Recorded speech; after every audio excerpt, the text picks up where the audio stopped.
So networking is about relationships and connecting with people.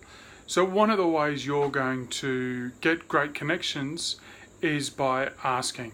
So I just wanted to walk through 3 key things that you need to do when building relationships and getting connections.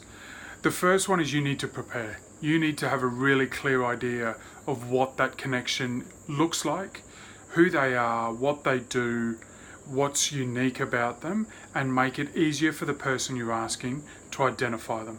So you need to prepare. The second one is you need to actually ask. So you can do that through the members lounge, through the relationships you're building with people you know, or by targeting people and going, I think it'd be worthwhile me getting to know you better. But you need to ask. The third one is you need to follow up. So a lot of people go, hey, do you know a plumber? And then don't do anything.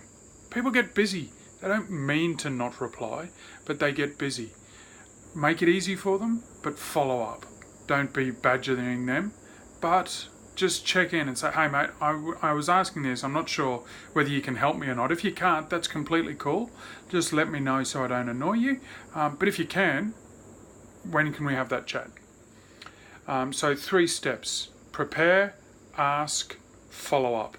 And this will help you with getting connections. So right now, there's probably a little bit of prepare you can do, but after that, click on the button below and jump into the members lounge and ask away.